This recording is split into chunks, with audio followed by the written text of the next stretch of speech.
नमस्कार, times Now Nav Bharat देख रहे हैं आप, आपके साथ मैं हूं श्वेता भट्टाचार्य। रात के 10 बजने वाले हैं, शुरू हो चुका है आपका फेवरेट, आपका नंबर 1 शो संकल्प। क्योंकि रात के जब 10 बजते हैं आप नव भारत पर सिर्फ संकल्प देखते हैं। संकल्प में आज 3 वो क्या खास स्टोरीज है जो हम आपके लिए लेकर आए हैं। चलिए फटाफट उस पर नजर डालते हैं। सबसे पहले स्टोरी नंबर 1 की बात करेंगे।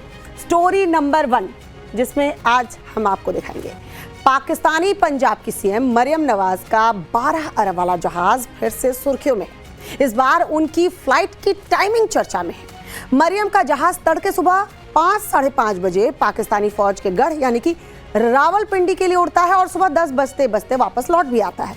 मरियम के पिंडी रन का माजरा है क्या, पूरी डिटेल संकल्प की पहली खबर में आपको दूंगी। संकल्प की दूसरी स्टोरी क्या है, चलिए जल्द से उस पर भी नजर डाल लेते हैं। संकल्प की दूसरी स्टोरी में आज हम बात करेंगे पाकिस्तान का इस्लामिक नेटो तो सुर्खियों में था ही, अब इस्लामिक नेटो में लश्कर के 10,000 आतंकियों की खबरें सरफेस हो रही हैं। लश्कर के गढ़ बहावलपुर में मौलाना नसीर मदनी आतंकी हाफिज सईद का क्यों गुणगान कर रहा है, पूरी डिटेल संकल्प की दूसरी स्टोरी में आपको दूंगी। संकल्प की तीसरी स्टोरी क्या है, चलिए उस पर भी नजर डाल लेते हैं। संकल्प में आज तीसरी स्टोरी हम जो लेकर आए हैं, भारत के खिलाफ पाकिस्तान की आतंकी साजिशों का लास्ट चैप्टर लगभग लिखा जा चुका है। शहजाद भट्टी से लेकर लश्कर और जैश से लेकर ISI तक सबका फुल एंड फाइनल कैसे होने जा रहा है, ये संकल्प के अंत में आपको बताऊंगी। लेकिन संकल्प में सबसे पहले बात मरियम की सीक्रेट फ्लाइट पर होती फाइट की। मरियम को न जाने किस बात का खौफ सता रहा है, वो सोना जागना तक मानो भूल चुकी हैं। ये दावा हम नहीं कर रहे हैं, खुद पाकिस्तानी खुलासा कर रहे हैं कि सुबह 10 बजे सोकर उठने वाली मरियम नवाज तड़के सुबह 5 बजे फ्लाइट पकड़कर रावलपिंडी के चक्कर काट रही हैं, वो भी बिना किसी को कानो कान खबर लगे। लेकिन मरियम की पिंडी रन की खबर लीक हो चुकी है। इसे क्यों जोड़ा जा रहा है मरियम के बेहद करीबी बताए जाने वाले पाकिस्तानी फर्जी फील्ड मार्शल आसिम मुनीर से, देखिए रिपोर्ट।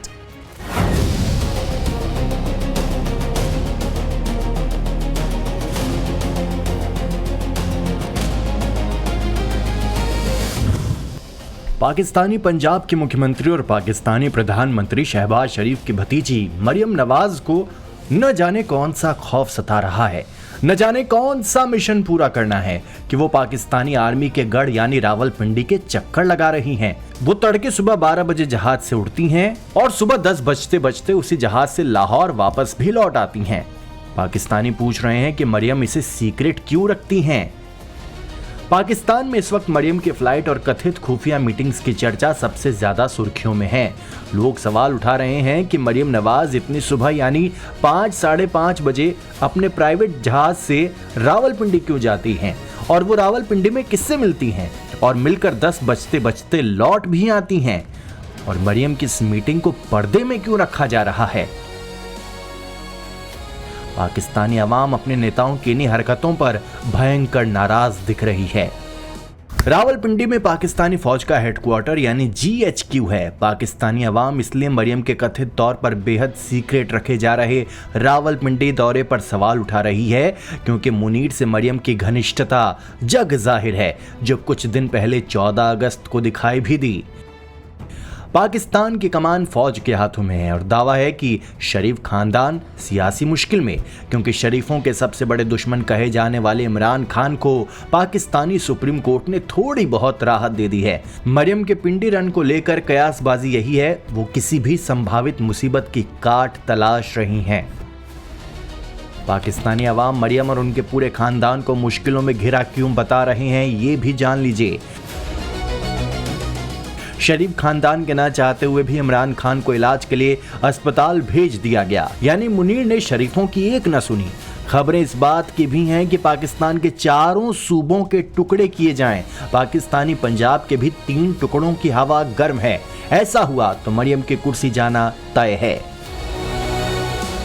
दावा किया जा रहा है कि पाकिस्तान की असल सरकार यानी आर्मी के साथ डील करके मरियम अपने खानदान की जान बचाने के लिए न दिन देख रही हैं न रात। दावा है कि इमरान को लेकर ब्रिटेन, सऊदी अरब और अमेरिका ने मुनीर की चाबी भर दी है। इमरान को लेकर पाकिस्तान में जो कुछ हो रहा है वो मुनीर के काबू से बाहर है। नवाज फैमिली इसी को लेकर डरी हुई बताई जा रही है। मरियम के पिंडी रन की इनसाइड स्टोरी क्या है? मरियम के विरोधी से एक्सपोज करने में दिन रात लगे हुए हैं, लेकिन मरियम नवाज भी हाथ पर हाथ धरे नहीं बैठी हैं। उनका इरादा बिना लड़े सरेंडर करने का हरगिज नहीं दिख रहा। Bureau report, Times now Navbharat. खुद को आतंकवाद से पीड़ित बताकर भारत पर पाकिस्तान में आतंकियों को शह देने का इल्जाम लगाने वाले पाकिस्तान की पोल एक बार फिर से खुल गई है। इस बार हाफिज सईद के गढ़ बहावलपुर में मुनीर के झूठ को बड़बोले पाकिस्तानी मौलाना ने एक्सपोज कर दिया है। कैसे आतंकी हाफिज भारत में हजारों आतंकियों को स्पॉन्सर किया करता था और कैसे हाफिज की चरण वंदना किया करते हैं पाकिस्तान के मौजूदा और पूर्व मंत्री, देखिए इस रिपोर्ट में।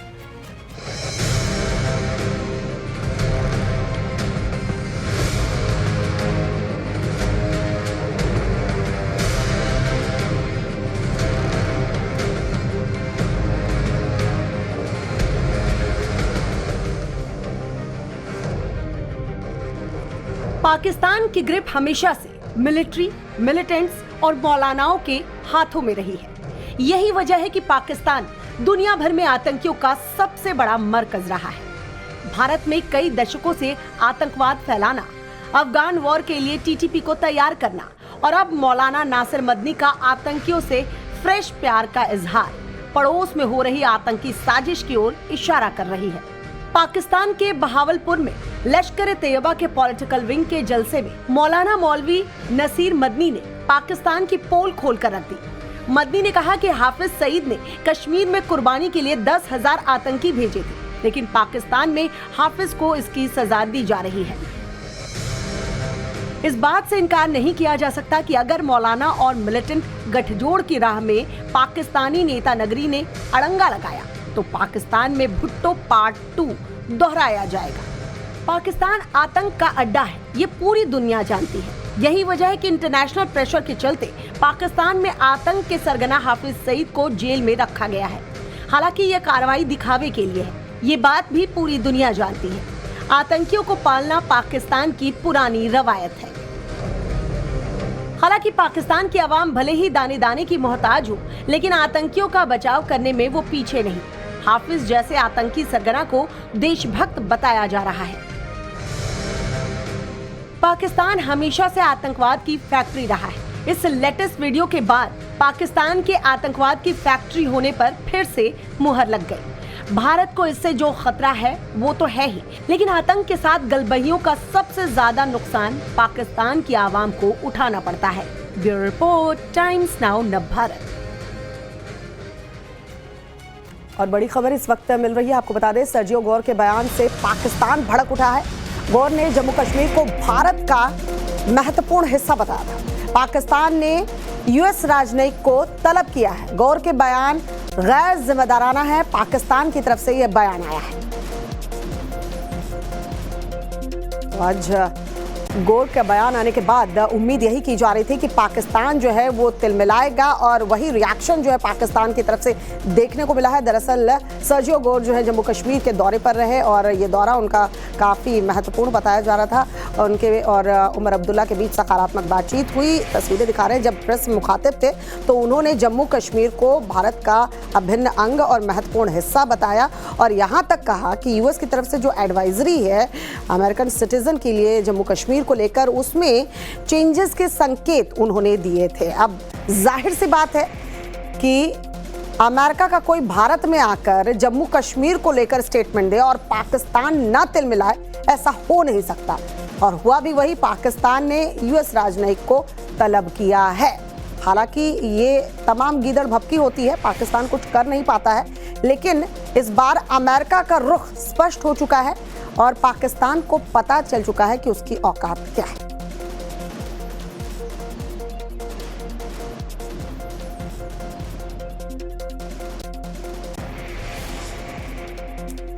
ये आपको जो लेटर हम दिखा रहे हैं पाकिस्तान की तरफ से जारी किया गया है, जिसमें यूएस के राजनयिक को बुलाया गया है।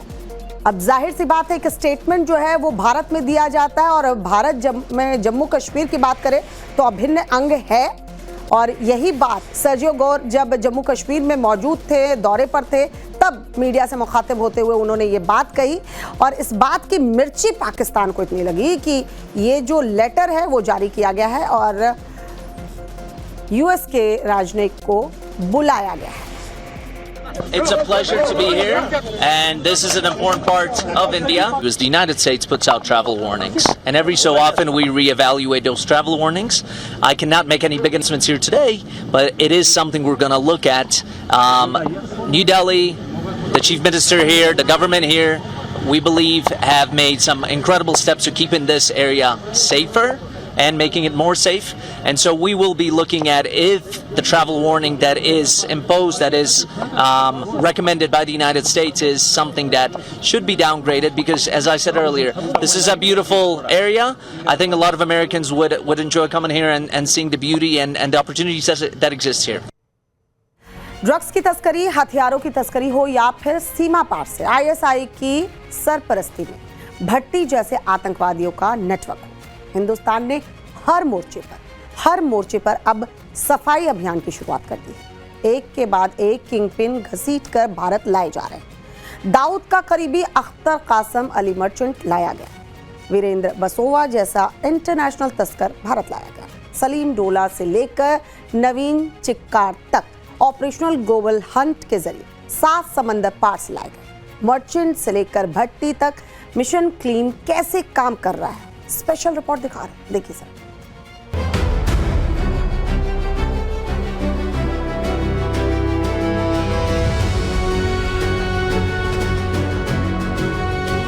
रंगदारी, अपहरण, हथियार तस्करी के साथ ऑर्गेनाइज्ड क्राइम में पुराना हिस्ट्री शीटर रहा है अख्तर कासम अली मर्चेंट। मुंबई और ठाणे का wanted history sheeter, underworld don Dawood Ibrahim की कुख्यात डी कंपनी का एसोसिएट भी रहा है। दाऊद की डी कंपनी में रहने के दौरान अख्तर कासम अली मर्चेंट के खिलाफ साल 2018 में मीरा रोड के नया नगर पुलिस स्टेशन में अपहरण और रंगदारी का मामला दर्ज हुआ था। बताया जाता है कि उसके गुर्गों ने बंदूक की नोक पर एक व्यापारी का अपहरण कर 50 लाख रुपए की फिरौती मांगी थी।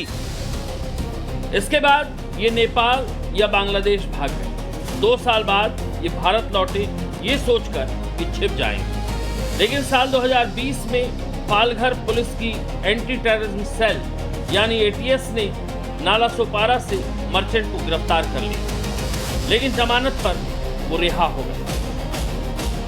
लेकिन 13 अक्टूबर 2023 को ठाणे जिले के मीरा रोड के काशमेरा स्थित बेकरी पर फायरिंग का मामला सामने आया। आरोप लगा कि अख्तर मर्चेंट और निसार अहमद शेख उर्फ पप्पू पेजर ने गुटखा विक्रेता बाबू से रंगदारी मांगी। इनकार करने पर शूटर अकबर शेख को भेजा गया, जिसकी पिस्तौल जाम हो गई। जिसके बाद काशीमीरा पुलिस स्टेशन में एफआईआर दर्ज हुई। आईपीसी की धारा 307 यानी हत्या की कोशिश, 384 यानी रंगदारी, 120B यानी साजिश के साथ साथ आर्म्स एक्ट और मकोका की धाराएं लगाई गई। अहमद शेख और पप्पू पेजर को बाद में गिरफ्तार कर लिया गया, लेकिन अख्तर कासम अली मर्चेंट फरार हो गया। बीते 3 साल से फरारी काट रहे मर्चेंट की तलाश जारी थी। इंटरपोल द्वारा इस महीने की शुरुआत में उसके खिलाफ रेड कॉर्नर नोटिस जारी किया गया था, जिसके बाद सेंट्रल और महाराष्ट्र स्टेट पुलिस ने अपने ज्वाइंट ऑपरेशन में मर्चेंट को विदेश से भारत लौटते ही राजधानी दिल्ली के एयरपोर्ट पर 17 तारीख को हिरासत में ले ली। मर्चेंट को पटियाला हाउस कोर्ट में पेश किया गया, जहां उसे 5 दिनों की ट्रांजिट रिमांड पर लिया गया है। अब उन्हें महाराष्ट्र लाकर मकोका के तहत आगे की जांच की जा रही है।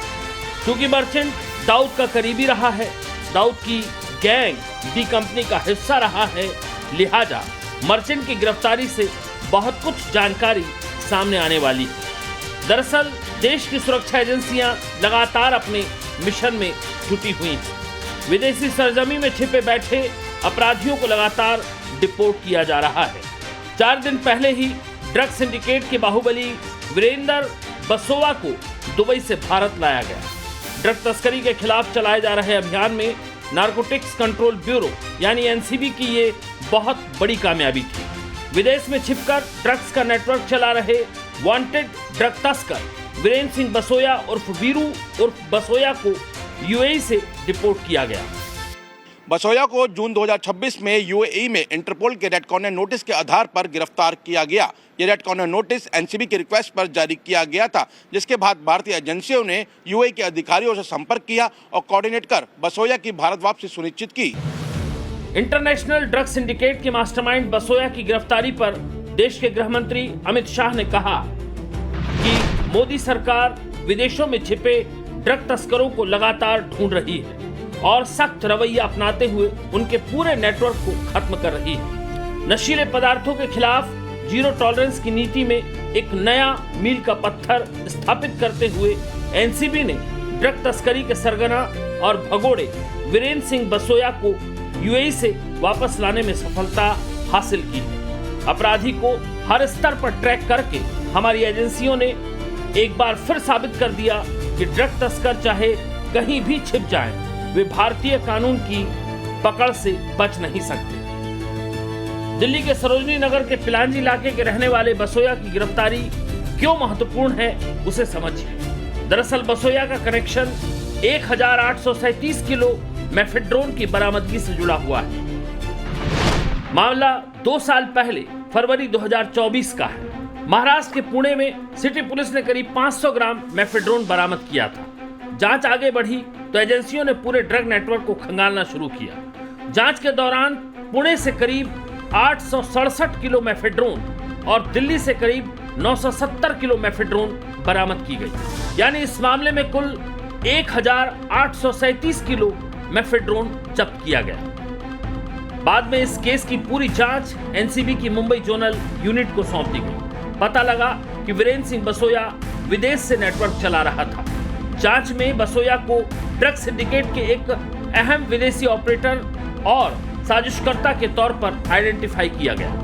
बसोया विदेश में बैठकर सिंडिकेट की तमाम गतिविधियों को न सिर्फ कोऑर्डिनेट कर रहा था, बल्कि भारत से दूसरे देशों में भी मेफेड्रोन की खेप भेजने में दूसरे माफियाओं की मदद कर रहा था। दिल्ली से बरामद करीब 970 किलो मेफेड्रोन की खेप के कनेक्शन खंगाले और नेटवर्क से लिंक किया तो पता लगा कि इस खेप को कुरियर चैनल के जरिए विदेश भेजने की तैयारी थी और देश की राजधानी दिल्ली इंटरनेशनल कोकीन सिंडिकेट में अहम कड़ी के तौर पर काम कर रही थी। इतना ही नहीं, बसोया का नाम दिल्ली पुलिस की स्पेशल सेल के एक अलग मामले में भी सामने आया था। अक्टूबर 2024 को दिल्ली की स्पेशल सेल ने एक बड़े इंटरनेशनल ड्रग सिंडिकेट का खुलासा किया था, जिसमें दिल्ली, हापुड़ और गाजियाबाद के कई ठिकानों के साथ साथ गुजरात के अंकलेश्वर की एक फैक्ट्री से 1300 किलो से ज्यादा कोकीन, मेफेड्रोन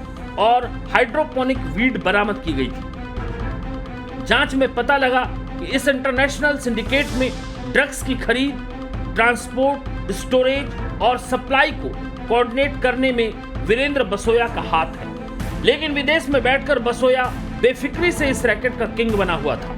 एजेंसियों के पास सबूत इकट्ठा हो रहे थे, लेकिन बसोया गिरफ्त से दूर था। फिर शुरू हुआ ऑपरेशन ग्लोबल हंट। एनसीबी ने विदेशों में छिपे बड़े ड्रग तस्करों और भगोड़ों के खिलाफ ऑपरेशन ग्लोबल हंट शुरू किया। इंटरपोल, रेड कॉर्नर नोटिस और दूसरे अंतर्राष्ट्रीय सहयोग के जरिए ऐसे तस्करों की पहचान, लोकेशन और गिरफ्तारी की कोशिश की गई और वीरेंद्र बसोया जैसा इंटरनेशनल ड्रग तस्कर गिरफ्त में आया। इसी ऑपरेशन ग्लोबल हंट के जरिए तुर्की से सलीम डोला को भारत लाया गया, मलेशिया से नवीन चिक्कार को भारत लाया गया और यह ऑपरेशन लगातार चल रहा है। तस्करी के समंदर में तैर रही बड़ी छोटी सारी मछलियों के लिए जाल बिछा दिया गया है। बस अब गिनते जाना है। विदेश में हो चाहे देश के अंदर, गुंडे, माफिया, अपराधी और तस्करों पर शिकंजा कसना शुरू हो चुका है। हाल ही में पाकिस्तान की खुफिया एजेंसी ISI की शय पर भारत में अपना आतंक फैला रहे शहजाद भट्टी नेटवर्क को ध्वस्त किया गया। देश के 14 राज्यों में 200 से ज्यादा आतंकियों को जेल की सलाखों के पीछे पहुंचाया गया, जिसमें सबसे ज्यादा जिसमें सबसे ज्यादा उत्तर प्रदेश के 62, हरियाणा के 52, दिल्ली के 51 और पंजाब के 44 संदिग्ध शामिल थे। शहजाद भट्टी नेटवर्क के संदिग्ध जासूसी करने, ग्रेनेड फेंकने, आईडी ब्लास्ट करने, पेट्रोल बम से हमले करने और टारगेट किलिंग में शामिल थे। सुरक्षा एजेंसियों की इस कामयाबी पर देश के गृह मंत्री अमित शाह ने सोशल मीडिया पर एक पोस्ट भी लिखी और कहा, मोदी सरकार ने स्वतंत्रता दिवस से पहले आईएसआई समर्थित आतंकी गुट शहजाद भट्टी नेटवर्क को खत्म कर दिया और 200 से ज्यादा सदस्यों को गिरफ्तार करके उसके खतरनाक हमलों की साजिश को नाकाम कर दिया। भारतीय सुरक्षा बलों ने 14 राज्यों में अलग अलग जगहों पर एक साथ ऑपरेशन चलाकर इस नेटवर्क को ध्वस्त कर दिया, जो आतंकवाद के प्रति भारत के जीरो टॉलरेंस का एक बेहतरीन उदाहरण है। आईएसआई से फंड पाने वाले इस गुट के पास से भारी मात्रा में सामान बरामद किया गया, जिसमें आईडी, पाकिस्तान ऑर्डिनेंस फैक्ट्री के निशान वाले ग्रेनेड, पिस्तौल, जिंदा कारतूस और जासूसी के लिए इस्तेमाल होने वाले सीसीटीवी कैमरे शामिल थे। यह नेटवर्क कई आतंकी गतिविधियों में शामिल था। आतंक के खिलाफ, नशे के खिलाफ और नक्सल के खिलाफ देश की सरकार ने जितने ऑपरेशन चलाए और जो संकल्प लिया, वो उस दिशा में कामयाबी के साथ आगे बढ़ रही है। सरकार का यही संकल्प इस देश को सुरक्षा की गारंटी देता है। विनोद मिश्रा के साथ मोहित ओम और Anuj Mishra, bureau report, Times Now, Nav Bharat.